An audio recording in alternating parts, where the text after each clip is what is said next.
ਕਰਤਾ ਪੁਰਖ ਨਿਰਭਉ ਨਿਰਵੈਰ ਅਕਾਲ ਮੂਰਤ ਅਜੂਨੀ ਸੈਭੰ ਗੁਰ ਪ੍ਰਸਾਦ ਜਪ ਆਦਿ ਸਚ ਜੁਗਾਦ ਸਚ ਹੈ ਭੀ ਸਚ ਨਾਨਕ ਹੋਸੀ ਭੀ ਸਚ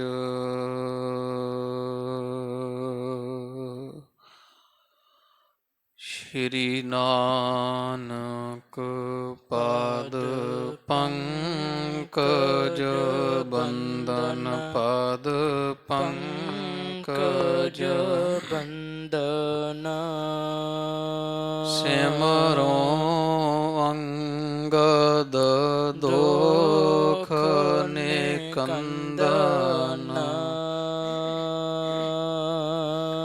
ਅਮਰਦਾਸ ਗੁਰ ਹਿਰਦੇ ਧਿਆਵਾ ਹਿਰਦੇ ਧਿਆਵਾ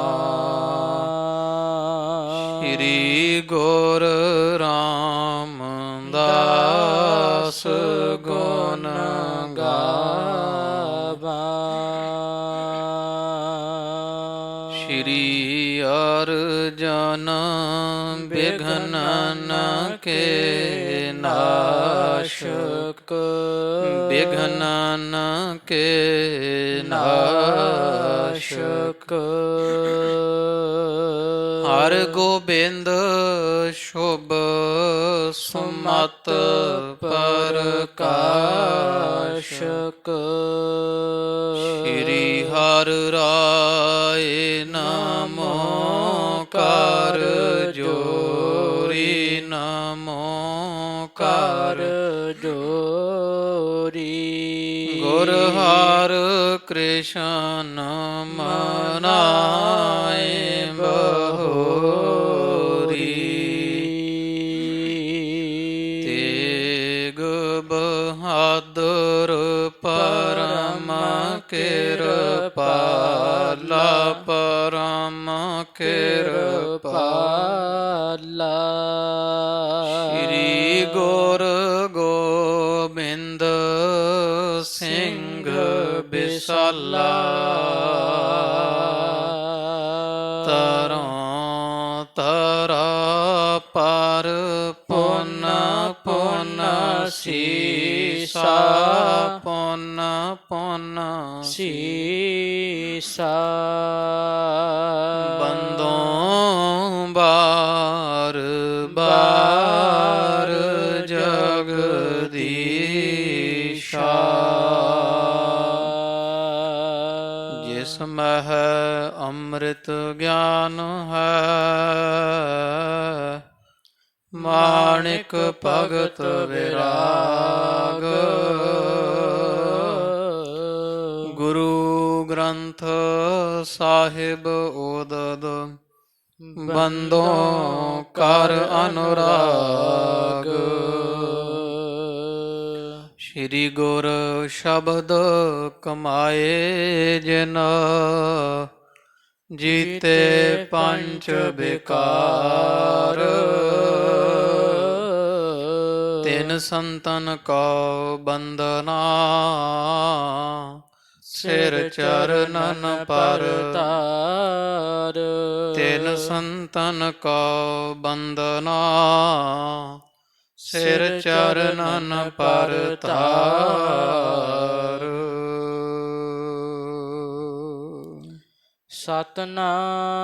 ਸਤਨਾਮ ਵਾਹਿਗੁਰੂ ਸਾਹਿਬ ਜੀਓ ਚੌਪਈ ਬਾਜੀ ਗਰ ਜਿਮ ਬਾਜੀ ਪਾਵਹਿ ਅਨੇਕ ਰੂਪ ਕਰ ਸਵਾਂਗ ਦਿਖਾਵਹਿ। ਕਿਰਿਆ ਕਰਾਵਤ ਅਨੇਕ ਪ੍ਰਕਾਰਾ। ਫਿਰਹਿ ਲਰਹਿ ਬਡ ਬਾਂਧ ਅਖਾਰਾ।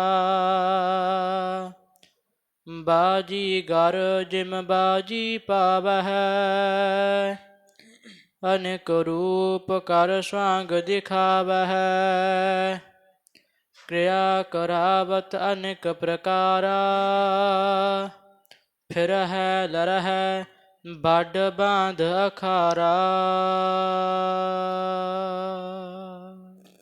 ਵਾਹਿਗੁਰੂ ਜੀ ਕਾ ਖਾਲਸਾ, ਵਾਹਿਗੁਰੂ ਜੀ ਕੀ ਫਤਿਹ। ਹਾਜ਼ਰਾ ਹਜੂਰ ਜਹਰਾ ਜਹੂਰ ਦੀਨਾ ਬੰਧੂ। ਭਗਤ ਵਛਲ ਗੁਰੂ ਗਰੀਬ ਨਿਵਾਜ। 10 ਪਾਤਸ਼ਾਹੀਓਂ ਜੀ ਕੇ ਪਾਵਨ ਪਵਿੱਤਰ ਸਰੂਪ ਕਰੁਣਾ ਨਿਦਾਨ ਗੁਰੂ ਗਰੀਬ ਨਿਵਾਜ। ਧੰਨ ਧੰਨ ਸਾਹਿਬ ਆਦਿ ਸ੍ਰੀ ਗੁਰੂ ਗ੍ਰੰਥ ਸਾਹਿਬ ਜੀ ਮਹਾਰਾਜ ਸੱਚੇ ਸਤਿਗੁਰਾਂ ਦੇ ਸੰਧਿਆ ਸਮੇਂ ਦੇ ਸਜ ਰਹੇ ਦੀਵਾਨ ਅੰਦਰ ਹਾਜ਼ਰੀਆਂ ਭਰ ਕਰਕੇ ਹਜ਼ੂਰ ਦੇ ਖੁੱਲ੍ਹੇ ਦਰਸ਼ਨ ਦੀਦਾਰ ਕਰਨੇ ਦਾ ਸੁਭਾਗ ਆਪਾਂ ਨੂੰ ਪ੍ਰਾਪਤ ਹੋ ਰਿਹਾ ਹੈ। ਪਿਛਲੇ ਸਮੇਂ ਤੋਂ ਚੱਲ ਰਹੀ ਗੁਰ ਇਤਿਹਾਸ ਦੀ ਲੜੀਵਾਰ ਅੰਮ੍ਰਿਤ ਰੂਪ ਗਾਥਾ ਆਪਾਂ ਕੰਮਾਂ ਕਾਰਾਂ ਨੂੰ ਸੰਕੋਚਦਿਆਂ ਹੋਇਆਂ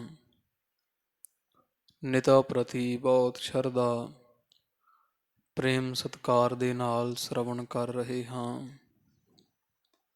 ਗੁਰਸਿੱਖ ਮੀਤ ਚੱਲਹੁ ਗੁਰ ਚਾਲੀ, ਜੋ ਗੁਰ ਕਹੈ ਸੋਈ ਭਲ ਮਾਨਹੁ, ਹਰ ਹਰ ਕਥਾ ਨਿਰਾਲੀ।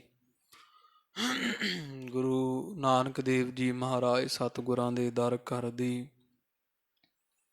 ਸੋਭਾ ਕੀਰਤ ਵਡਿਆਈ ਕਵੀ ਰਾਜ ਕਵੀ ਸੰਤੋਖ ਸਿੰਘ ਸਾਹਿਬ ਜੀ ਤਿੰਨਾਂ ਦੀ ਕ੍ਰਿਤ ਸ਼੍ਰੀ ਗੁਰਪ੍ਰਤਾਪ ਸੂਰਜ ਗ੍ਰੰਥ ਅੰਦਰ ਆਪਾਂ ਨਿਤਾ ਪ੍ਰਤੀ ਪੜ੍ਹ ਸੁਣ ਰਹੇ ਹਾਂ। ਬਾ ਕਮਾਲ ਕਾਵ ਰਚਨਾ ਜਿਸ ਦਾ ਸਾਨੀ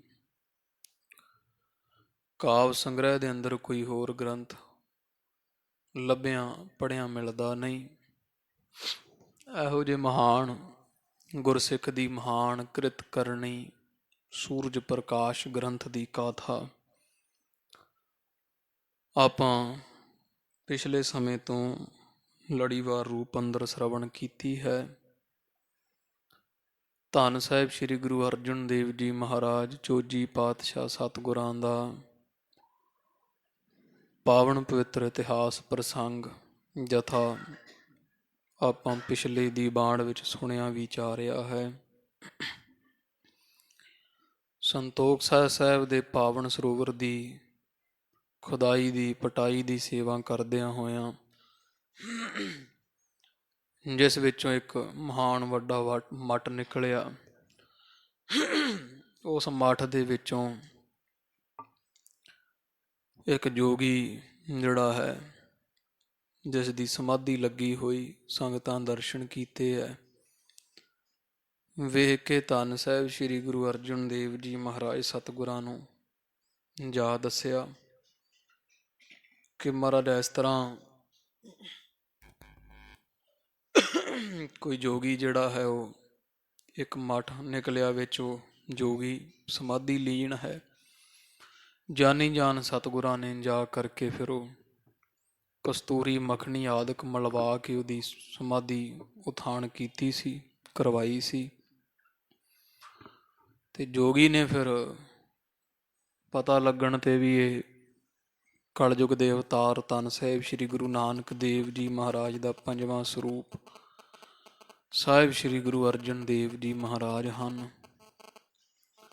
ਫਿਰ ਉਹ ਕੁਝ ਸਵਾਲ ਕੀਤੇ ਸੀ ਮਹਾਰਾਜ ਨੂੰ ਕਿ ਮਹਾਰਾਜ ਪਰਮੇਸ਼ਰ ਦੀ ਪ੍ਰਾਪਤੀ ਕਿਵੇਂ ਹੋਵੇ। ਔਰ ਉਹ ਪਰਮੇਸ਼ਰ ਜਿਹੜਾ ਸਾਰਿਆਂ ਜੀਵਾਂ ਵਿੱਚ ਸੁਣੀਦਾ ਆਖੀਦਾ ਹੈ, ਸਾਰਿਆਂ ਜੀਵਾਂ ਵਿੱਚ ਹੁੰਦਾ ਹੋਇਆ ਫਿਰ ਉਹ ਇੱਕ ਕਿਵੇਂ ਹੈ। ਜੇ ਪਰਮੇਸ਼ਰ ਅਚਲ ਹੈ, ਫਿਰ ਜੀਵਾਂ ਵਿੱਚ ਜੋ ਪਰਮੇਸ਼ਰ ਆਖੀਦਾ, ਜਦੋਂ ਜੀਵ ਰੂਪ ਹੋ ਕਰਕੇ ਉਹ ਦੌੜਦਾ ਭੱਜਦਾ, ਉਸ ਸਮੇਂ ਫਿਰ ਪਰਮੇਸ਼ਰ ਵੀ ਅਚਲ ਨਾ ਰਿਹਾ। ਤੋ ਇਸ ਤਰ੍ਹਾਂ ਵੀ ਸੰਸਾਰ ਦੀ ਕੀ ਕਿਰਿਆ ਖੇਡ ਹੈ ਵੀ ਇਹ ਸੱਚਾ ਹੈ ਕਿ ਝੂਠਾ। ਜੇ ਝੂਠਾ ਹੈ ਫਿਰ ਇਹ ਪਿਆਰਾ ਚੰਗਾ ਕਿਉਂ ਲੱਗਦਾ ਹੈ, ਅੱਖਾਂ ਨਾਲ ਕਿਉਂ ਦਿਸਦਾ ਹੈ। ਜੇਕਰ ਇਹ ਸੰਸਾਰ ਸੱਚਾ ਹੈ ਤਾਂ ਫਿਰ ਵੇਦਾਂ ਸ਼ਾਸਤਰਾਂ ਅੰਦਰ ਰਿਸ਼ੀਆਂ ਮੁਨੀਆਂ ਦੁਆਰਾ ਕਿਉਂ ਆਖਿਆ ਜਾਂਦਾ ਵੀ ਇਹ ਸੰਸਾਰ ਝੂਠਾ ਹੈ। ਤੋ ਸੱਚੇ ਪਾਤਸ਼ਾਹ ਮਹਾਰਾਜ ਜੀਆਂ ਫਿਰ ਇਹਨੂੰ ਸੂਹੀ ਰਾਗ ਅੰਦਰ ਇੱਕ ਬਚਨ ਸ਼ਬਦ ਬਖਸ਼ਿਸ਼ ਕੀਤਾ ਸੀ। ਬਾਜੀਗਰ ਜੈਸੇ ਬਾਜੀ ਪਾਈ, ਨਾਨਾ ਰੂਪ ਭੇਖ ਦਿਖਲਾਈ, ਸਾਂਗ ਉਤਾਰ ਥਮਿਓ ਪਾਸਾਰਾ, ਤਬ ਏਕੋ ਏਕੰਕਾਰਾ। ਐਸਾ ਪਾਵਨ ਪਵਿੱਤਰ ਸ਼ਬਦ ਮਹਾਰਾਜ ਜੀਆਂ ਬਖਸ਼ਿਸ਼ ਕੀਤਾ, ਜਿਸ ਦੀ ਕਥਾ ਆਪਾਂ ਪਿਛਲੇ ਦੀਵਾਨ ਵਿੱਚ ਸਰਵਣ ਕੀਤੀ ਹੈ। ਸੱਚੇ ਪਾਤਸ਼ਾਹ ਜੀਆਂ ਫਿਰ ਉਹ ਸ਼ਬਦ ਦੇ ਵਿੱਚ ਜਿਵੇਂ ਪ੍ਰਮਾਣ ਦਿੱਤੇ ਹੈ ਵੀ ਇਹ ਜੋਗੀ ਜੀ ਪਰਮੇਸ਼ਰ ਸਾਰਿਆਂ ਦਾ ਮੁੱਢ ਰੂਪ ਹੈ। ਜਥਾ ਚਾਹੇ ਕੋਈ ਤਰੰਗ ਹੋਵੇ, ਚਾਹੇ ਬੁਲਬੁਲਾ ਹੋਵੇ, ਚਾਹੇ ਝੱਗ ਹੋਵੇ, ਲਹਿਰਾਂ, ਬਰਫ਼ ਹੋਵੇ, ਗੜਾ ਹੋਵੇ, ਸਾਰਿਆਂ ਦਾ ਮੂਲ ਰੂਪ ਵਾਸਤਵ ਵਿੱਚ ਜਾਲੀ ਹੁੰਦਾ। ਜਿਵੇਂ ਠੰਡ ਕਰਕੇ ਉਹ ਬਰਫ਼ ਬਣ ਜਾਂਦਾ, ਹੁੰਦਾ ਜਾਲ ਹੈ, ਤੇ ਹਵਾ ਦੇ ਦਬਾਅ ਕਰਕੇ ਉਹ ਲਹਿਰਾਂ ਬਣਦੀਆਂ, ਹਵਾ ਕਾਰਨ ਝੱਗ ਬੁਲਬੁਲਾ ਬਣਦਾ ਹੈ। ਪਰ ਜਿਹੜਾ ਜਲ ਨੂੰ ਨਹੀਂ ਜਾਣਦਾ ਉਹ ਤਾਂ ਆਖੇਗਾ ਨਾ ਵੀ ਇਹ ਲਹਿਰਾਂ ਹੋਰ ਹੈ, ਬਰਫ਼ ਹੋਰ ਹੈ, ਬੁਲਬੁਲਾ ਹੋਰ ਹੈ।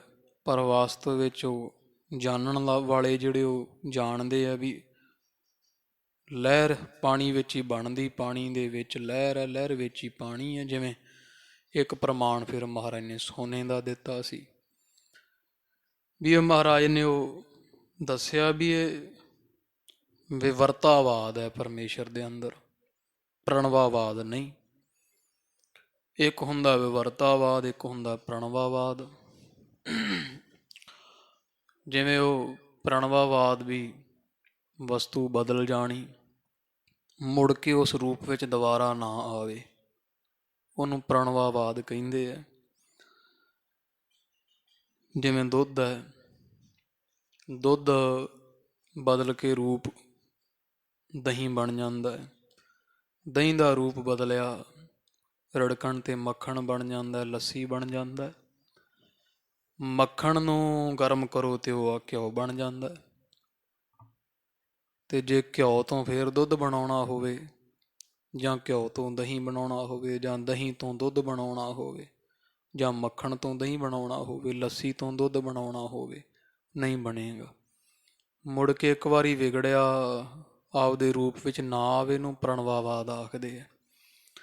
ਇੱਕ ਹੁੰਦਾ ਵਿਵਰਤਾਵਾਦ ਵੀ ਜਿਵੇਂ ਸੋਨਾ ਵਿਗੜ ਕੇ ਕਠਾਲੀ ਵਿੱਚ ਪੈ ਕੇ ਉਹ ਸੰਚਾਂ ਵਿੱਚ ਪੈ ਕੇ ਉਹ ਕੋਈ ਕੜਾ ਬਣ ਜਾਵੇ, ਚਾਹੇ ਕੋਈ ਕਾਂਟਾ ਕੋਕਾ ਬਣ ਜਾਵੇ, ਹਾਰ ਬਣ ਜਾਵੇ, ਤੇ ਮੁੜ ਜਦੋਂ ਉਹਨੂੰ ਗਰਮ ਕੀਤਾ ਜਾਵੇਗਾ ਕੋਠਾਲੀ ਵਿੱਚ, ਉਹ ਫਿਰ ਸੋਨਾ ਹੀ ਬਣ ਜਾਵੇਗਾ, ਮੁੜ ਉਸ ਰੂਪ ਵਿੱਚ ਹੀ ਆ ਜਾਂਦਾ। ਤੋ ਮਹਾਰਾਜ ਇਉਂ ਜਣਾਇਆ ਹੈ ਸਤਿਗੁਰਾਂ ਸ਼ਬਦ ਦੁਆਰਾ ਵੀ ਪਰਮੇਸ਼ਰ ਉਹ ਪ੍ਰਣਵਾਵਾਦ ਵਿਚਾਰ ਉੱਥੇ ਲਾਗੂ ਨਹੀਂ ਹੁੰਦੀ, ਵਿਵਰਤਾਵਾਦ ਪਰਮੇਸ਼ਰ ਵਿੱਚ ਹੈ। ਵੀ ਅਨੇਕਾਂ ਜੀਵ ਬਣੇ ਹੋਏ ਹੈ, ਜਿਵੇਂ ਸੋਨੇ ਵਿੱਚ ਅਨੇਕਾਂ ਗਹਿਣੇ ਬਣ ਜਾਂਦੇ ਹੈ, ਪਾਣੀ ਵਿੱਚ ਅਨੇਕਾਂ ਬੁਲਬੁਲੇ ਬਣ ਜਾਣ, ਲਹਿਰਾਂ ਬਣ ਜਾਣ। ਵਾਸਤਵ ਰੂਪ ਵਿੱਚ ਲਹਿਰਾਂ ਬੁਲਬੁਲੇ ਜਿੰਨੇ ਵੀ ਹੋਣ, ਪਰ ਉਹ ਹੈ ਪਾਣੀ ਹੈ। ਕੜਾ ਹੋਵੇ, ਆ ਛਾਪਾਂ ਛੱਲੇ ਆਦਿਕ ਹੋਣ, ਜੋ ਵੀ ਆ ਉਹ ਵਾਸਤਵ ਵਿੱਚ ਸੋਨਾ ਹੈ। ਤੋ ਸੱਚੇ ਪਾਤਸ਼ਾਹ ਜੀ ਫਿਰ ਦੱਸਦੇ ਆ ਵੀ ਇਹ ਜੋਗੀ ਐਸੇ ਤਰ੍ਹਾਂ ਹੀ ਪਰਮੇਸ਼ਰ ਹੈ ਭਾਈ। ਠੀਕ ਹੈ, ਅਗਿਆਨ ਕਰਕੇ ਬੜੇ ਜੀਵ ਦਿਸਦੇ ਆ ਸਾਨੂੰ, ਇਹ ਇਉਂ ਐਵੇਂ ਜਿਵੇਂ ਸੋਨਾ ਨਾਨਾ ਰੂਪ ਹੋ ਰਿਹਾ, ਕਾਂਟੇ ਕੋਕੇ ਬਣਿਆ ਹੋਇਆ ਹੈ, ਉਹ ਸੁੱਧ ਰੂਪ ਵਿੱਚ ਸੋਨਾ ਹੀ ਹੈ। ਤੋ ਇਸੇ ਤਰ੍ਹਾਂ ਹੀ ਜੀਵ ਰੂਪ ਪਰਮੇਸ਼ਰ ਏਕੋ ਹੰ ਬਹੁ ਸਿਆਮੰ, ਜਿਵੇਂ ਸ਼ਾਸਤਰਾਂ ਦੇ ਬਚਨ ਹੈ ਕਿ ਪਰਮੇਸ਼ਰ ਇੱਕ ਤੋਂ ਅਨੇਕ ਰੂਪ ਹੋ ਰਿਹਾ, ਏਕ ਹੈ ਜਾਂ ਅਨੇਕ ਹੈ ਫਿਰ ਏਕ ਹੈ। ਤੋ ਇਸ ਤਰ੍ਹਾਂ ਦੀ ਵਿਚਾਰ ਮਹਾਰਾਜ ਨੇ ਜੋਗੀ ਨੂੰ ਇੱਕ ਸ਼ਬਦ ਦੁਆਰਾ ਬਖਸ਼ਿਸ਼ ਕੀਤੀ, ਇਹਦੀ ਆਪਾਂ ਕਥਾ ਸਰਵਣ ਕੀਤੀ ਹੈ।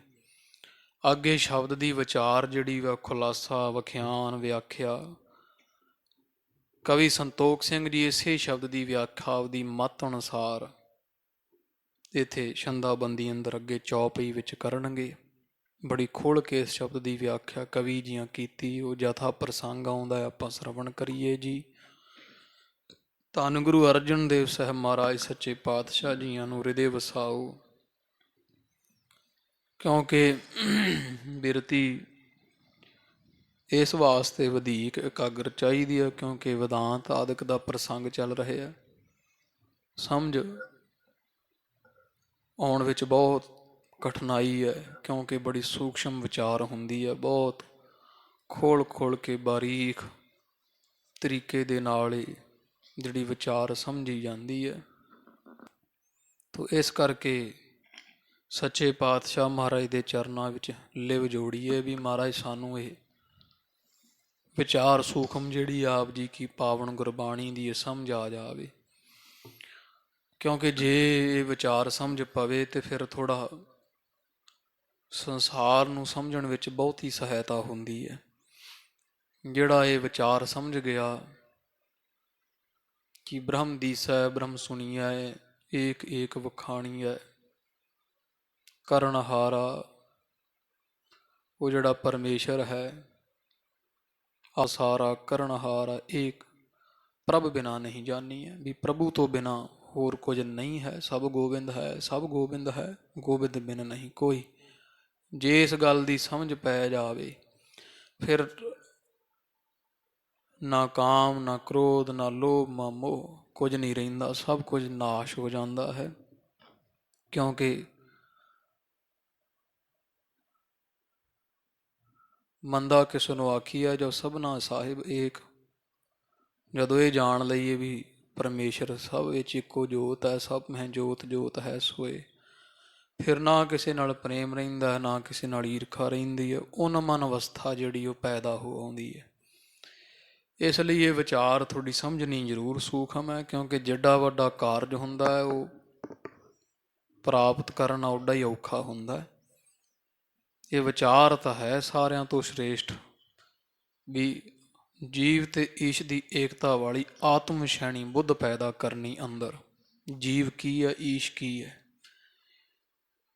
ਇਹਨਾਂ ਵਿੱਚ ਪਰਮੇਸ਼ਰ ਪ੍ਰਭੂ ਸਭ ਜੀਵਾਂ ਵਿੱਚ ਵੇਖਣਾ, ਇਹ ਥੋੜ੍ਹੀ ਸਮਝ ਜਿਹੜੀ ਵੈ ਇਸ ਪ੍ਰਸੰਗ ਦੀ ਪ੍ਰਾਪਤੀ ਔਖੀ ਹੁੰਦੀ ਹੈ। ਜੇ ਹੋ ਜਾਵੇ ਫਿਰ ਪਾਰ ਉਧਾਰਾ ਸੰਸਾਰ ਤੋਂ ਸੱਚੇ ਪਾਤਸ਼ਾਹ ਜੀ ਦੀ ਦਇਆ ਨਾਲ ਹੋ ਜਾਂਦਾ, ਸੰਸਾਰ ਦਾ ਮੋਹ ਟੁੱਟ ਜਾਂਦਾ। ਤੋ ਜਿੰਨਾ ਕੁ ਮਹਾਂਪੁਰਸ਼ਾਂ ਦੇ ਪਾਸ ਰਹਿ ਕਰਕੇ ਅੱਖਰੀ ਅਰਥੇ ਵਿਦਾਂਤ ਸ਼ਾਸਤਰ ਦੇ ਪੜ੍ਹੇ ਸਨ, ਕੋਈ ਵਿਦਾਂਤ ਦੇ ਨਾਲ ਸੰਬੰਧਕ ਗ੍ਰੰਥ ਜਿਹੜੇ ਮਹਾਂਪੁਰਸ਼ਾਂ ਪੜ੍ਹਾਏ, ਉਹ ਪੜ੍ਹਾ ਕੇ ਕੁਝ ਬਹੁਤੀ ਤਾਂ ਨਹੀਂ, ਪਰ ਜਿੰਨੀ ਕੁ ਮਹਾਰਾਜ ਸੋਝੀ ਬਖਸ਼ ਰਹੇ ਉਹ ਆਪਾਂ ਰਲ ਮਿਲ ਕਰਕੇ ਇਸ ਪ੍ਰਸੰਗ ਅੰਦਰ ਸਾਂਝ ਪਾਈਏ ਜੀ। ਚਿੱਤ ਬਿਰਤੀ ਇਕਾਗਰ ਕਰੋ, ਗੁਰੂ ਗਰੀਬ ਨਵਾਜ ਨੂੰ ਹਿਰਦੇ ਵਸਾਓ, ਆਖੋ ਜੀ ਸਤਿਨਾਮ ਸ਼੍ਰੀ ਵਾਹਿਗੁਰੂ ਸਾਹਿਬ ਜੀ, ਸਤਿਨਾਮ ਸ਼੍ਰੀ ਵਾਹਿਗੁਰੂ ਸਾਹਿਬ ਜੀ। ਚੌਪਈ ਬਾਜੀਗਰ ਜਿਮ ਬਾਜੀ ਪਾਵਹਿ। ਤੋ ਉਸੇ ਸ਼ਬਦ ਦਾ ਖੁਲਾਸਾ ਹੁਣ ਕਵੀ ਰਾਜ ਕਵੀ ਸੰਤੋਖ ਸਿੰਘ ਸਾਹਿਬ ਜੀ ਆਪਦੀ ਬੁੱਧ ਅਨੁਸਾਰ ਕਰ ਰਹੇ ਹੈ। ਮਹਾਰਾਜ ਕਹਿੰਦੇ ਹੈ ਜੋਗੀ ਜੀ, ਜਿਹੜਾ ਸੰਸਾਰ ਹੈ ਉਹ ਪਰਮੇਸ਼ਰ ਬਾਜੀਗਰ ਨੇ ਬਾਜੀ ਪਾਈ ਹੋਈ। ਜਿਵੇਂ ਪ੍ਰਤੱਖ ਬਾਜੀਗਰ ਬਾਜੀ ਪਾਉਂਦਾ ਹੈ, ਉਸੇ ਤਰ੍ਹਾਂ ਇਹ ਬਾਜੀਗਰ ਪਰਮੇਸ਼ਰ ਹੈ ਤੇ ਇਹ ਸੰਸਾਰ ਰੂਪੀ ਬਾਜੀ ਪਾਈ ਹੋਈ ਹੈ। ਅਨੇਕ ਰੂਪ ਕਰ ਸਵਾਂਗ ਦਿਖਾਵਹਿ। ਜਿਵੇਂ ਬਾਜੀਗਰ ਹੁੰਦਾ ਤੇ ਕੋਈ ਹੈ, ਪਰ ਅਨੇਕਾਂ ਰੂਪ ਜੇ ਵਿਖਾਉਂਦਾ। ਸਵਾਂਗ ਉਹ ਭੇਖ ਧਾਰ ਧਾਰ ਕੇ ਕਦੇ ਉਹ ਜੋਗੀ ਬਣ ਜਾਂਦਾ ਹੈ, ਕਦੇ ਉਹ ਰਾਜਾ ਬਣ ਜਾਂਦਾ, ਕਦੇ ਮੰਗਤਾ। ਅੱਗੇ ਆ ਪਿੰਡਾਂ ਵਿੱਚ ਵੀ ਉਹ ਬੰਬ ਲਹਿਰੀ ਜਿਉਂਦੇ ਹੁੰਦੇ ਸੀ। ਉਹ ਇੱਕ ਦਿਨ ਕਦੇ ਕੋਈ ਰੂਪ ਧਾਰਿਆ ਹੋਣਾ, ਉਹ ਇੱਕ ਦਿਨ ਹਨੂਮਾਨ, ਕਦੇ ਰਾਮਚੰਦਰ, ਕਦੇ ਰਾਵਣ ਬਣਿਆ ਹੋਣਾ। ਹੁਣ ਜੇ ਕੋਈ ਆਖੇ ਵੀ ਇਹ ਰਾਮਚੰਦਰ ਹੈ ਜਾਂ ਇਹ ਰਾਵਣ ਹੈ ਜਾਂ ਹਨੂਮਾਨ ਹੈ, ਵੱਖੋ ਵੱਖਰੇ, ਉਹ ਵਾਸਤਵ ਵਿੱਚ ਉਹ ਹੁੰਦਾ ਇੱਕ ਹੀ ਹੈ, ਪਰ ਉਹ ਭੇਖ ਧਾਰਿਆ ਹੁੰਦਾ। ਉਹ ਜਦੋਂ ਰਾਵਣ ਰੂਪ ਹੋ ਜਾਂਦਾ ਉਦੋਂ ਉਹਨੂੰ ਰਾਵਣ ਹੀ ਪੁਕਾਰਦੇ ਆ ਸਾਰੇ, ਜਦੋਂ ਰਾਮ ਰੂਪ ਹੋ ਜਾਂਦਾ ਉਦੋਂ ਉਹਨੂੰ ਰਾਮ ਹੀ ਆਖਦੇ ਆ। ਹਨੂਮਾਨ ਨੂੰ ਮੱਥੇ ਹਨੂਮਾਨ ਜਾਣ ਕੇ ਉਹ ਟੇਕੀ ਜਾਂਦੇ ਆ। ਰਾਮਲੀਲਾ ਵਿੱਚ ਵੀ ਇਸ ਤਰ੍ਹਾਂ ਹੁੰਦਾ। ਤੋ ਮਹਾਰਾਜ ਕਹਿੰਦੇ, ਹੇ ਜੋਗੀ, ਜਿਵੇਂ ਬਾਜੀਗਰ ਨੇ ਬਾਜੀ ਪਾਈ ਹੁੰਦੀ ਹੈ, ਅਨੇਕਾਂ ਸਵਾਂਗ ਭੇਖ ਧਾਰ ਧਾਰ ਕੇ ਤਰ੍ਹਾਂ ਤਰ੍ਹਾਂ ਦੇ ਰੂਪ ਵਿਖਾਉਂਦਾ ਹੈ ਤਮਾਸ਼ਾ ਵੇਖਣ ਵਾਲਿਆਂ ਨੂੰ। ਕਿਰਿਆ ਕਰਾਵਤ ਅਨੇਕ ਪ੍ਰਕਾਰਾ। ਤੇ ਅਨੇਕਾਂ ਪ੍ਰਕਾਰ ਦੀ ਉਹ ਜਮੂਰੇ ਜੇ ਤੋਂ ਕਿਰਿਆ ਵੀ ਕਰਵਾਉਂਦਾ ਹੈ। ਵੀ ਉਹ ਜਿਵੇਂ ਹੁਣ ਕਰਦਾ ਕਰਾਉਂਦਾ ਬਾਜੀਗਰ ਹੀ ਹੈ, ਤੇ ਉਹ ਸਾਰੀ ਬਾਜੀ ਦੀ ਉਹ ਖੇਡ ਦੀ ਕਿਰਿਆ ਸਾਰੀ ਆਪ ਹੀ ਅਨੇਕਾਂ ਤਰ੍ਹਾਂ ਨਾਲ ਕਰਵਾਉਂਦਾ ਹੈ। ਫਿਰ ਹੈ ਲੜ ਹੈ ਲੱਡ ਬੱਡ ਲਾਂਧ ਅਖਾਰਾ। ਹਾਂ, ਵੱਡ ਬਾਂਧ ਅਖਾਰਾ। ਆਪੇ ਹੀ ਉਹ ਫਿਰਦੇ ਆ, ਪੁਤਲੀਆਂ ਜੀਆਂ ਫਿਰੀ ਜਾਂਦੀਆਂ। ਕਦੇ ਉਹ ਅਖਾੜਾ ਯੁੱਧ ਬਣਿਆ ਹੁੰਦਾ, ਕਿਤੇ ਲੜਾਈ ਝਗੜਾ ਹੋਈ ਜਾਂਦਾ ਹੈ। ਇੱਕ ਬਾਜੀਗਰ ਤਿਨ ਮਹਿ ਸਾਚਾ। ਤੇ ਜਾਣ ਲਓ ਜੋਗੀ ਜੀ ਵੀ ਜਿਵੇਂ ਉਹ ਬਾਜੀ ਸਾਰੀ ਝੂਠੀ ਹੁੰਦੀ ਹੈ, ਪਰ ਉਹਦੇ ਵਿੱਚ ਕੇਵਲ ਤੇ ਕੇਵਲ ਇੱਕ ਬਾਜੀਗਰ ਹੀ ਸੱਚਾ ਹੁੰਦਾ ਹੈ। ਬਾਜੀ ਸਭ ਮਿਥਿਆ ਕਰ ਪਾਚਾ। ਕੱਚ ਪਾਚਾ ਧਿਆਨ ਨਾਲ ਪੜ। ਜਿਹੜੀ ਬਾਜੀ ਹੁੰਦੀ ਹੈ ਉਹ ਸਾਰੀ ਝੂਠੀ ਹੁੰਦੀ, ਵੀ ਕੇਵਲ ਇੱਕ ਬਾਜੀਗਰ ਹੀ ਸੱਚਾ ਹੁੰਦਾ। ਬਾਜੀਗਰ ਤੋਂ ਬਿਨਾਂ ਹੋਰ ਸਭ ਕੁਝ ਜਿੰਨਾ ਹੁੰਦਾ ਉਹ ਝੂਠਾ ਹੁੰਦਾ ਹੈ। ਸਗਰੀ ਪੁਤਰੀ ਪੁਰਖ ਅਧੀਨ। ਕਿਉਂਕਿ ਜਿਹੜੀਆਂ ਪੁਤਲੀਆਂ ਹੁੰਦੀਆਂ, ਜਿਵੇਂ ਉਹ ਅੱਗੇ ਪੁਤਲੀਆਂ ਵਾਲੇ ਵੀ ਉਹ ਪਿੰਡਾਂ ਵਿੱਚ ਜਿਵੇਂ ਰਾਸ ਧਾਰੀਏ ਜਾਂ ਕੋਈ ਪੁਤਲੀ ਨਚਾਉਣ ਵਾਸਤੇ ਆਉਂਦੇ ਹੁੰਦੇ ਸੀ, ਤੇ ਮਹਾਰਾਜ ਉਹ ਵੀ ਪ੍ਰਮਾਣ ਦੇ ਦੱਸਦੇ ਆ ਵੀ ਜਿਵੇਂ ਉਹ ਪੁਤਲੀਆਂ ਹੁੰਦੀਆਂ ਨੇ ਕਾਠ ਦੀਆਂ, ਲੱਕੜ ਦੀਆਂ, ਤੇ ਉਹ ਸਾਰੀਆਂ ਪੁਤਲੀਆਂ ਜਿਹੜੀਆਂ ਆ ਉਹ ਸਾਰੀਆਂ ਪੁਤਲੀ ਚਲਾਉਣ ਵਾਲੇ ਪੁਤਲੀਦਾਰ ਦੇ ਵਸ ਹੁੰਦੀਆਂ ਹਨ। ਨਾਚਹਿ ਜਥਾ ਨਚਾਵਨ ਕੀਨ। ਤੇ ਉਂਗਲਾਂ ਵਿੱਚ ਧਾਗੇ ਜੇ ਪਾ ਕੇ ਜਿਵੇਂ ਨਚਾਉਂਦਾ ਉਹ ਪੁਤਲੀਆਂ ਉਸੇ ਤਰ੍ਹਾਂ ਹੀ ਨੱਚਦੀਆਂ ਹਨ। ਕਿਸ ਹੈ ਭਲਾਵਹਿ ਕਿਸੇ ਜਿਤਾਵਹਿ। ਉਹ ਜਿਹੜਾ ਚਲਾਉਣ ਵਾਲਾ ਹੀ ਆ ਉੱਪਰ ਉਹ ਧਾਗਾ ਜਿਹਦੇ ਉਂਗਲਾਂ ਨੂੰ ਬੰਨਿਆ ਹੋਇਆ, ਉਹ ਚਾਹੇ ਕਿਸੇ ਪੁਤਲੀ ਨੂੰ ਜਿਤਾ ਦੇਵੇ ਤੇ ਚਾਹੇ ਕਿਸੇ ਪੁਤਲੀ ਨੂੰ ਹਰਾ ਦਿੰਦਾ ਹੈ। ਕੋ ਸੋਗੀ ਕੋ ਹਰਖ ਉਪਾਵਹਿ। ਤੇ ਜਿਹੜਾ ਹਾਰ ਜਾਂਦਾ ਉਹ ਦੁਖੀ ਜਿਹਾ ਹੋ ਜਾਂਦਾ ਹੈ, ਜਿਹੜੀ ਪੁਤਲੀ ਜਿੱਤ ਜਾਂਦੀ ਉਹ ਖੁਸ਼ ਹੋਣ ਲੱਗ ਜਾਂਦੀ ਹੈ। ਭਾਵ ਕਿ ਉਹ ਪਰਮੇਸ਼ਰ ਜਿਹੜਾ ਹੈ ਉਹ ਹੈ ਬਾਜੀਗਰ। ਸੰਸਾਰ ਬਾਜੀ ਪਾਈ ਹੋਈ ਆ ਜੀਵ ਸਾਰੇ ਪੁਤਲੀਆਂ, ਤੇ ਚੇਤਨ ਸੱਤਾ ਰੂਪੀ ਜਿਹੜਾ ਧਾਗਾ ਪਾਇਆ ਹੋਇਆ ਨੱਚੀ ਜਾਂਦੇ ਆ। ਨਚਾਉਣ ਵਾਲਾ ਕਾਠ ਕੀ ਪੁਤਰੀ ਕਹਾ ਕਰੈ ਬਪਰੀ ਖਿਲਾਵਨ ਹਾਰੋ ਜਾਨੈ। ਉਹ ਖੇਡ ਸਾਰੀ ਪਰਮੇਸ਼ਰ ਹੀ ਕਰਵਾਉਂਦਾ ਹੈ, ਪਰ ਆਪਾਂ ਸੋਚਦੇ ਹਾਂ ਵੀ ਸ਼ਾਇਦ ਇਹ ਮੈਂ ਕੀਤਾ। ਜਿਵੇਂ ਪੁਤਲੀ ਸੋਚੇ ਵੀ ਮੈਂ ਜਿੱਤ ਗਈ, ਮੈਂ ਹਾਰ ਗਈ, ਪਰ ਉਹ ਧਾਗੇ ਦੇ ਵਸ ਹੈ ਨਾ। ਤੇ ਧਾਗਾ ਤਾਂ ਪਕੜਿਆ ਜਿੰਨੇ ਉਹ ਬਾਜੀਗਰ ਦੇ ਹੱਥ ਵਿੱਚ ਹੈ। ਉਹ ਜਿਵੇਂ ਕਰਵਾਉਂਦਾ ਉਵੇਂ ਹੋਈ ਜਾਂਦਾ ਹੈ। ਤੇ ਪੁਤਲੀ ਜਿਵੇਂ ਝੂਠਾ ਹੀ ਮਾਣ ਕਰ ਲਵੇ, ਐ ਸੰਸਾਰ ਹੈ। ਸੰਸਾਰ ਦੇ ਜੀਵ ਪੁਤਲੀਆਂ ਵਰਗੇ ਹੈ। ਚੇਤਨ ਸੱਤਾ ਰੂਪੀ ਧਾਗਾ ਜਿਹੜਾ ਪਰਮੇਸ਼ਰ ਜਿਹੜਾ ਉਹ ਕਰਨ ਕਰਾਉਣ ਵਾਲਾ ਸਾਰਾ ਕੁਝ, ਉਸੇ ਤਰ੍ਹਾਂ ਹੀ ਸਾਰਾ ਕੁਝ ਹੁੰਦਾ ਹੈ। ਪਰ ਜੀਵ ਇੱਥੇ ਹਰਖ ਖੁਸ਼ੀ ਤੇ ਗਮੀ ਧਾਰ ਲੈਂਦੇ ਆ ਵੀ ਮੈਂ ਐਂ ਕੀਤਾ, ਐ ਨਹੀਂ ਕਰਨਾ, ਇਉਂ ਕਰੋ। ਉਹ ਸਾਰਾ ਕੁਝ ਜੀਵ ਝੂਠਾ ਹੀ ਧਾਰਦੇ ਹਨ, ਕਰਾਉਂਦਾ ਕੋਈ ਹੋਰ ਹੈ। ਜਬ ਹੈ ਸੰਕੋਚ ਹੈ ਸਗਲ ਪਸਾਰਾ। ਤੇ ਜਦੋਂ ਬਾਜੀਗਰ ਕੋਈ ਉਹ ਸਾਰਾ ਉਹਦਾ ਪਸਾਰਾ ਪੁਤਲੀਦਾਰ ਉਹ ਸੰਕੋਚ ਲਵੇ, ਸਾਰੀ ਖੇਡ ਨੂੰ ਸਾਂਭ ਲੈਂਦਾ ਹੈ। ਰਹਿ ਇਕਾਕੀ ਕਰਨ ਹਾਰਾ। ਤੇ ਕਰਨ ਵਾਲਾ ਬਾਜੀਗਰ ਜਾਂ ਪੁਤਲੀਆਂ ਵਾਲਾ ਉਹ ਇਕੱਲਾ ਹੀ ਰਹਿ ਜਾਂਦਾ। ਸਾਰੀ ਖੇਡ ਜੀ ਸੰਕੋਚ ਲੈਂਦਾ, ਆਪਦੀ ਤੰਬੂ ਕਨਾਤ ਵਿੱਚ ਪਾ ਲੈਂਦਾ ਹੈ, ਤੇ ਉਹ ਇਕੱਲਾ ਬਾਜੀਗਰ ਰਹਿ ਜਾਂਦਾ। ਸਾਰੀ ਖੇਡ ਨੂੰ ਸੰਕੋਚ ਕੇ ਤੇ ਆਪਣੇ ਜਾ ਮੋਢੇ ਤੇ ਰੱਖ ਲੈਂਦਾ ਹੈ। ਤਿਮ ਜਾਨਾ ਪਰਮੇਸ਼ਰ ਰੂਪ। ਹੇ ਜੋਗੀ ਜੀ, ਇਸ ਤਰ੍ਹਾਂ ਪਰਮੇਸ਼ਰ ਦਾ ਰੂਪ ਜਾਣੋ ਵੀ ਪਰਮੇਸ਼ਰ ਉਹ ਬਾਜੀਗਰ ਵਰਗਾ ਹੈ, ਵੀ ਆ ਜਿਵੇਂ ਬਾਜੀਗਰ ਕੱਲਾ ਹੀ ਸੱਚਾ ਹੈ, ਬਾਕੀ ਸਾਰਾ ਕੁਝ ਹੀ ਝੂਠਾ ਵਿਖਾਉਣ ਮਾਤਰ ਹੁੰਦਾ। ਇਸ ਤਰ੍ਹਾਂ ਇਹ ਸੰਸਾਰ ਬਸ ਦ੍ਰਿਸ਼ਟ ਮਾਤਰ ਹੈ, ਦ੍ਰਿਸ਼ਟਾਮਾਨ ਹੈ, ਇਹਦੇ ਵਿੱਚ ਸੱਚ ਕੁਝ ਨਹੀਂ, ਕੱਲਾ ਪਰਮੇਸ਼ਰ ਸੱਚਾ ਹੈ, ਬਾਕੀ ਸਭ ਕੁਝ ਝੂਠਾ ਹੈ। ਜਿਨਿਜ ਇੱਛਾ ਤੇ ਕਰਹਿ ਅਨੂਪ। ਤੇ ਉਹ ਜਿਹੜਾ ਪਰਮੇਸ਼ਰ ਹੈ ਉਹ ਬਸ ਆਪਦੀ ਇੱਛਾ ਦੇ ਨਾਲ ਹੀ ਆ ਉਪਮਾ ਤੋਂ ਰਹਿਤ ਅਨੂਪਮ ਸੰਸਾਰ ਪਰਮੇਸ਼ਰ ਨੇ ਪੈਦਾ ਕੀਤਾ ਹੋਇਆ ਹੈ। ਅਖਿਲ ਚਰਾਚਰ ਕੋ ਉਪਜਾਇਓ। ਵੀ ਆਪਦੀ ਇੱਛਾ ਦੇ ਨਾਲ ਹੀ ਪਰਮੇਸ਼ਰ ਨੇ ਚਰਾਚਰ ਜੜ ਜੰਗਮ ਤੁਰਦੇ ਤੇ ਸਥਿਰ ਜੀਵ ਸਾਰੇ ਪੈਦਾ ਕੀਤੇ। ਅਖਿਲ ਮੇਨੇ ਸਮੂਹ ਸਾਰੇ ਜੀਵ ਪੈਦਾ ਕੀਤੇ। ਉਹ ਇਸ ਤਰ੍ਹਾਂ ਵੀ ਉਹ ਪਰਮੇਸ਼ਰ ਦੇ ਮਨ ਵਿੱਚ ਜਿਵੇਂ ਜਾਂ ਪਰਮੇਸ਼ਰ ਅੰਦਰ ਜਦੋਂ ਇੱਛਾ ਪੈਦਾ ਹੋਈ, ਉਸ ਇੱਛਾ ਦਾ ਨਾਮ ਮਾਇਆ ਹੈ। ਤੇ ਉਹ ਮਾਇਆ ਦੇ ਵਿੱਚ ਜਦੋਂ ਬ੍ਰਹਮ ਦਕਸ਼ ਪਿਆ, ਫਿਰ ਏਕਾ ਮਾਈ ਜੁਗਤ ਵਿਆਈ ਤਿੰਨ ਚੇਲੇ ਪ੍ਰਵਾਨ, ਫਿਰ ਉੱਥੋਂ ਰਜੋ ਤਮੋ ਸਤੋ ਤਿੰਨ ਇਹ ਗੁਣ ਪੈਦਾ ਹੋਏ। ਤੋ ਜਿਨ੍ਹਾਂ ਵਿੱਚ ਫਿਰ ਉਹ ਸਤੋ ਗੁਣ ਵੱਧ ਜਾਂਦਾ ਹੈ, ਮਾਇਆ ਔਰ ਬ੍ਰਹਮ ਦੇ ਪ੍ਰਤਿਬਿੰਬ ਦੇ ਸਹਿਤ ਫਿਰ ਉਹ ਈਸ਼ ਕਹਾਉਂਦੇ ਹੈ। ਮਾਇਆ ਖੈਂਚ ਆਪਣੇ ਵਸ ਕੀ ਸਰਬੱਗ ਕਹਾਇਓ। ਤੇ ਜਿਹੜੇ ਫਿਰ ਉਹ ਤਮੋਗੁਣੀ ਦੇ ਅਧਿਕਾਰੀ ਹੋ ਜਾਂਦੇ ਆ ਮਾਇਆ ਤੇ ਪ੍ਰਤਿਬਿੰਬ ਦੇ ਸਹਿਤ, ਉਹ ਵਿਚਾਰੇ ਫਿਰ ਜੀਵ ਉਹ ਜੰਮੀ ਮਰੀ ਜਾਂਦੇ ਆ, ਨਾਲੇ ਮੈਂ ਤੂੰ ਵਿੱਚ ਫਸੇ ਰਹਿੰਦੇ, ਕਿਉਂਕਿ ਤਮਗੁਣ ਦੇ ਅਧਿਕਾਰੀ ਹੋ ਜਾਂਦੇ ਆ। ਤੋ ਇਸ ਤਰ੍ਹਾਂ ਦੀ ਉਹ ਜਿਹੜਾ ਵੈ ਕਿਰਿਆ ਦੇ ਨਾਲ ਪਰਮੇਸ਼ਰ ਨੇ ਸੰਸਾਰ ਪੈਦਾ ਕੀਤਾ, ਵੀ ਪਰਮੇਸ਼ਰ ਦੇ ਵਿੱਚੋਂ ਇੱਛਾ ਪੈਦਾ ਹੋਈ ਹੈ। ਫਿਰ ਇੱਥੇ ਉਹ ਕਈ ਜਿਹੜੇ ਨਾਸਤਿਕ ਐ ਵੀ ਕਹਿੰਦੇ ਵੀ ਅਖੇ ਨਾਲੇ ਪਰਮੇਸ਼ਰ ਇੱਛਾ ਨਹੀਂ ਕਰਦਾ। ਜੇ ਪਰਮੇਸ਼ਰ ਫੁਰਨੇ ਤੋਂ ਰਹਿਤ, ਜੇ ਪਰਮੇਸ਼ਰ ਫੁਰਨਾ ਕਰਦਾ ਫਿਰ ਤਾਂ ਪਰਮੇਸ਼ਰ ਦਾ ਮਨ ਵੀ ਹੋਊਗਾ। ਤੋ ਜੇ ਮਨ ਹੈ ਤਾਂ ਫਿਰ ਮਨ ਕਰਕੇ ਸਾਰੇ ਬੰਧਨ ਹੈ। ਪਰ ਇੱਥੇ ਐ ਹੁੰਦਾ ਵੀ ਜੇ ਪਰਮੇਸ਼ਰ ਨੇ ਇੱਛਾ ਕੀਤੀ, ਇੱਛਾ ਤੋਂ ਇੱਛਾ ਦਾ ਨਾਮ ਹੀ ਮਾਇਆ ਤੇ ਸੰਸਾਰ ਪੈਦਾ ਹੋ ਗਿਆ। ਪਰ ਉਹਦੇ ਵਾਸਤੇ ਹੈ ਵੀ ਹੁਣ ਬੱਚਾ ਇੱਛਾ ਕੋਈ ਨਹੀਂ ਕਰਦਾ, ਪਰ ਫਿਰ ਵੀ ਉਹ ਘਰ ਬਣਾਉਂਦਾ ਹੈ ਨਾ ਰੇਤੇ ਵਿੱਚ, ਨਾ ਬਣਾਉਣ ਲੱਗਿਆ ਕੋਈ ਬਹੁਤਾ ਮੋਹ ਤੇ ਹੁੰਦਾ, ਬਣਾ ਵੀ ਦਿੰਦਾ, ਇੱਛਾ ਵੀ ਕੋਈ ਨਹੀਂ ਹੁੰਦੀ, ਕਹਿਣ ਮਾਤਰ ਹੈ। ਤੇ ਮੁੜ ਕੇ ਢਾਉਣ ਲੱਗਿਆ ਵੀ ਕੋਈ ਇੱਛਾ ਨਹੀਂ, ਜਦੋਂ ਖੇਡ ਤੋਂ ਪਰਚ ਜਾਂਦਾ ਤੇ ਖਿਡੌਣੇ ਭੰਨ ਕੇ ਉਹ ਮਾਰਦਾ। ਇਸ ਤਰ੍ਹਾਂ ਪਰਮੇਸ਼ਰ ਹੈ ਵੀ ਉਹ ਬੱਚਿਆਂ ਵਾਂਗੂ ਮਤਵਾਰੇ ਕੀ ਘੇਲ ਹੈ। ਤੋ ਮਹਾਰਾਜ ਕਹਿੰਦੇ ਹੈ ਜੋਗੀ ਜੀ ਵੀ ਉਹ ਪਰਮੇਸ਼ਰ ਦੀ ਨਿਜ ਇੱਛਾ ਤੋਂ, ਜਿਹਨੂੰ ਮਾਇਆ ਕਹਿੰਦੇ, ਅਨੂਪਮ ਸੰਸਾਰ ਜੜ ਜੰਗਮ ਜੀਵ ਪੈਦਾ ਹੋਏ ਆ। ਆਪਣੇ ਸ਼ਕਤ ਤੇ ਮਧ ਪ੍ਰਵਿਸ਼ਾਇਓ। ਤੇ ਪਰਮੇਸ਼ਰ ਉਹ ਸੰਸਾਰ ਨੂੰ ਬਣਾ ਕੇ ਆਪਦੀ ਸ਼ਕਤੀ ਦੇ ਨਾਲ ਹੀ ਸੰਸਾਰ ਦੇ ਵਿੱਚ ਪ੍ਰਵੇਸ਼ ਕਰ ਗਿਆ ਹੈ। ਵੀ ਕੋ ਕਹਿ ਤੋ ਸਭ ਬਾਹਰ, ਬਾਹਰ ਕੋ ਕਹਿ ਤੋ ਸਭ ਮਹੀਆ। ਵੀ ਉਹ ਕੋਈ ਕਹਿੰਦਾ ਪਰਮੇਸ਼ਰ ਬਾਹਰ ਹੈ ਸਾਰਿਆਂ ਤੋਂ, ਕੋਈ ਕਹਿੰਦਾ ਪਰਮੇਸ਼ਰ ਸਾਰਿਆਂ ਦੇ ਵਿੱਚ ਹੈ।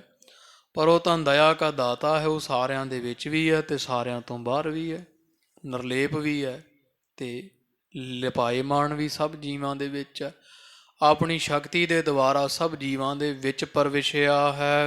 ਚੇਤਨਤਾ ਜੀਵਨ ਕਹ ਹੋਈ। ਤੇ ਸਾਰਿਆਂ ਜੀਵਾਂ ਨੂੰ ਫਿਰ ਉਸੇ ਦਾ ਨਾਮ ਹੀ ਚੇਤਨਤਾ ਹੈ, ਜਿਹੜੀ ਜੀਵਾਂ ਵਿੱਚ ਚੇਸ਼ਟਾ ਹੈ, ਅੱਖਾਂ ਵਿੱਚ ਵੇਖਣ ਸ਼ਕਤੀ ਹੈ, ਸਰੀਰ ਚੱਲ ਫਿਰ ਰਿਹਾ ਹੈ, ਜਿਹਦੀ ਚੇਤਨਤਾ ਹੀ ਸਦਕਾ ਉਹ ਪਰਮੇਸ਼ਰ ਦੇ ਬਲ ਨੂੰ, ਸ਼ਕਤੀ ਨੂੰ ਚੇਤਨਤਾ ਕਹੋ, ਸ਼ਕਤੀ ਕਹੋ, ਆਤਮਾ ਕਹੋ। ਤੋ ਉਹ ਚੇਤਨਤਾ ਹੀ ਜਿਹੜੀ ਸਾਰੇ ਜੀਵਾਂ ਵਿੱਚ ਜੇ ਹੋਈ ਹੈ, ਉਹ ਪਰਮੇਸ਼ਰ, ਉਸੇ ਦਾ ਨਾਮ ਪਰਮੇਸ਼ਰ ਹੈ। ਕਿਰਿਆ ਕਰਤ ਜਿਸ ਤੇ ਸਭ ਕੋਈ। ਜਿਸ ਚੇਤਨਤਾ ਹੀ ਸਦਕਾ ਹੀ ਆ ਪ੍ਰਾਣੀ ਸਵਾਸ ਲੈਂਦਾ, ਸਾਰੇ ਜੀਵ ਤੁਰੇ ਫਿਰਦੇ ਆ, ਰੁੱਖ ਹਰੇ ਹਨ। ਉਹ ਚੇਤਨਤਾ ਹੀ ਉਸੇ ਦਾ ਨਾਮ, ਉਹਨੂੰ ਆਤਮਾ ਕਹੋ, ਚੇਤਨਤਾ ਹੀ ਕਰੋ, ਉਹੀ ਪਰਮੇਸ਼ਰ ਹੈ, ਜਿਸ ਕਰਕੇ ਸਾਰੀ ਕਿਰਿਆ ਹੋ ਰਹੀ ਹੈ। ਦੁੱਖ ਸੁਖ ਤੇ ਹਵੈ ਵਿਖਮ ਮਹਾਨੇ। ਤੇ ਦੁੱਖ ਸੁੱਖ ਜਦੋਂ ਪ੍ਰਾਪਤ ਹੁੰਦਾ, ਜਦੋਂ ਦੁੱਖ ਆਉਂਦਾ, ਸੁੱਖ ਆਉਂਦਾ, ਫਿਰ ਜੀਵਾਂ ਨੂੰ ਬੜੀ ਅਖਿਆਈ ਹੁੰਦੀ ਹੈ, ਬੜੇ ਔਖੇ ਹੁੰਦੇ ਹਨ।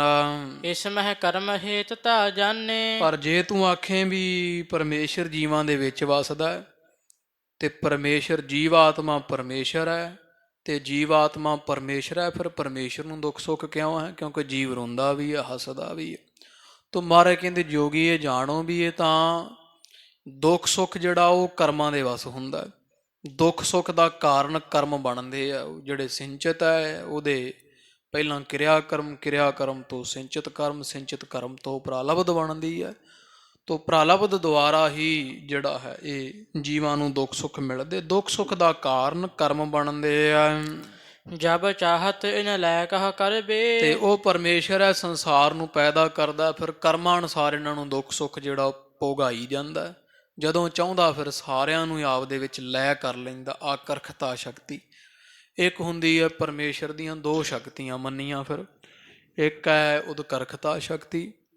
ਜਦੋਂ ਉਦਕਰਖਤਾ ਸ਼ਕਤੀ ਵਿੱਚ ਆਉਂਦਾ, ਜਬ ਉਦਕਰਖ ਕਰਾ ਕਰਤਾਰਾ ਪ੍ਰਜਾ ਧਰਤ ਤਬ ਦੇਹ ਅਪਾਰਾ, ਉਦੋਂ ਪਰਮੇਸ਼ਰ ਫਿਰ ਉਦਕਰਖਤਾ ਸ਼ਕਤੀ ਵਿੱਚ ਆ ਕਰਕੇ ਸਾਰਾ ਸੰਸਾਰ ਪੈਦਾ ਕਰ ਦਿੰਦਾ ਹੈ।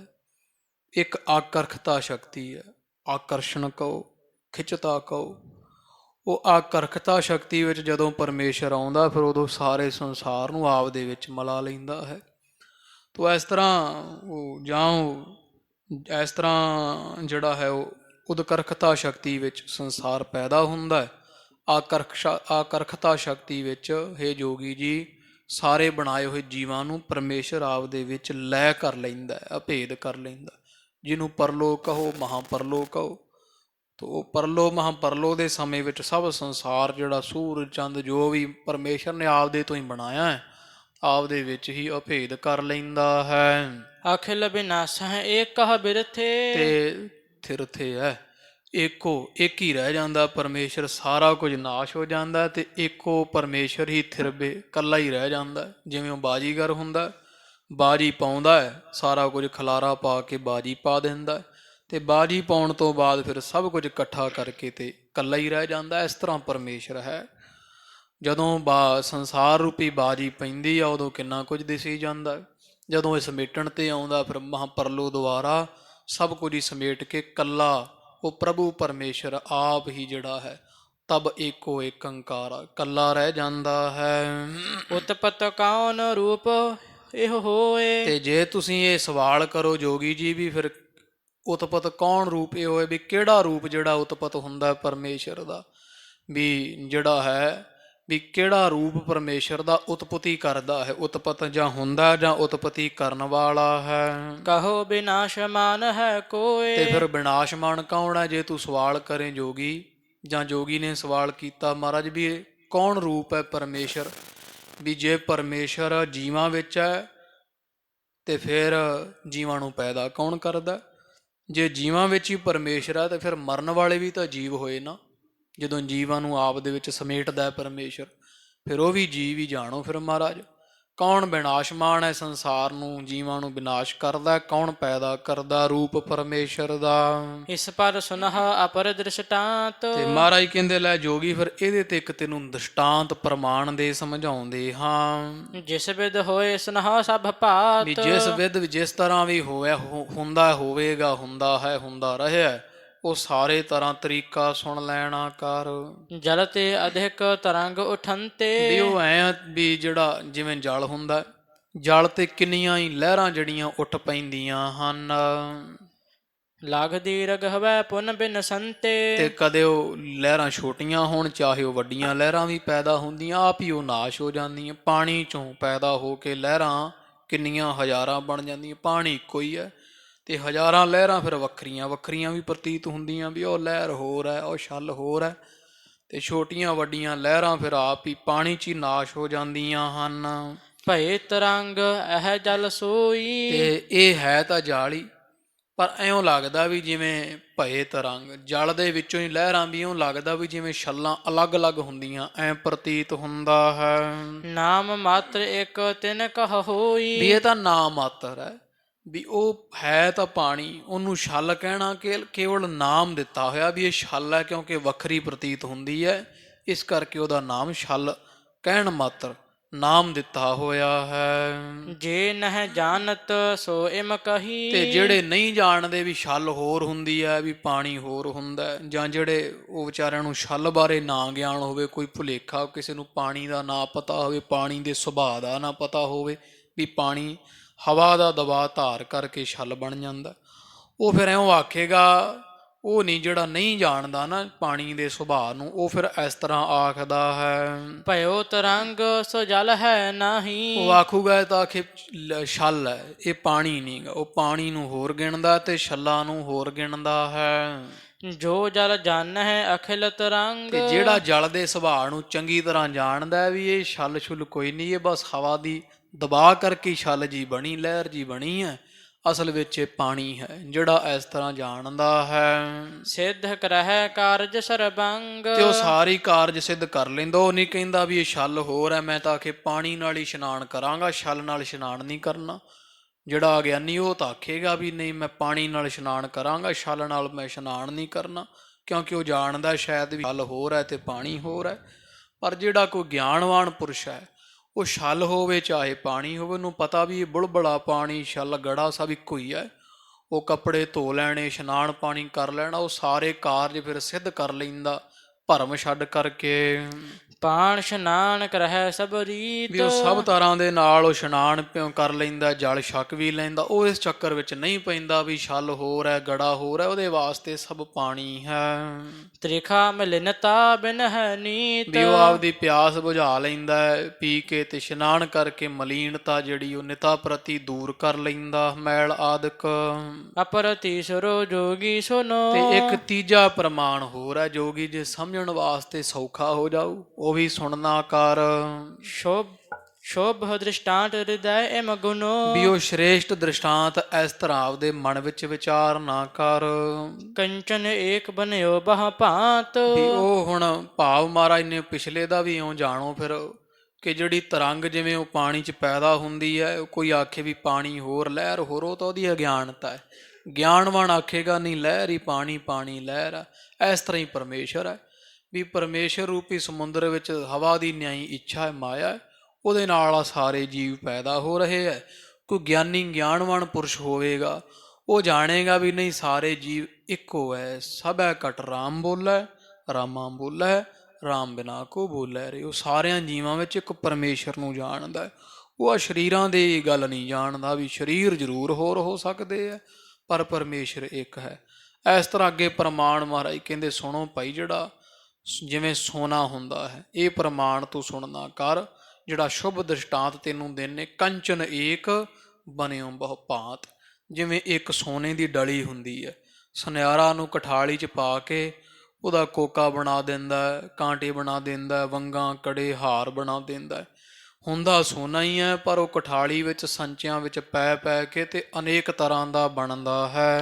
ਕੁੰਡਲ ਕਟਿਕ ਆਦ ਦਰਸਾਤ। ਤੇ ਉਹ ਆਪਦੇ ਆਪ ਨੂੰ ਕੁੰਡਲ ਤੇ ਕੜੇ ਆਦਿਕ ਦਰਸਾਉਂਦਾ। ਹੁੰਦਾ ਸੋਨਾ ਹੀ ਹੈ, ਪਰ ਵਿਖਾਵੇ ਵਿੱਚ ਫਿਰ ਉਹ ਕੜਾ ਬਣ ਜਾਂਦਾ। ਪਹਿਲਾਂ ਤਾਂ ਸੋਨੇ ਦੀ ਡਲੀ ਹੋਈ ਹੁੰਦੀ ਹੈ ਨਾ, ਤੇ ਬਾਅਦ ਵਿੱਚ ਉਹ ਸੁਨਿਆਰਾਂ ਨੂੰ ਬਣਤਰ ਹੀ ਐਸੀ ਦੇ ਦਿੰਦਾ ਵੀ ਉਹ ਕੜਾ ਕੋਈ ਨਹੀਂ ਕਹਿੰਦਾ ਸੋਨਾ ਕਿੱਥੋਂ, ਆਖੂ ਮੇਰਾ ਕੜਾ ਨਹੀਂ ਲੱਭਦਾ, ਮੇਰੀ ਵੰਗ ਨਹੀਂ ਲੱਭਦੀ, ਮੇਰਾ ਹਾਰ ਡਿੱਗਿਆ ਹੈ।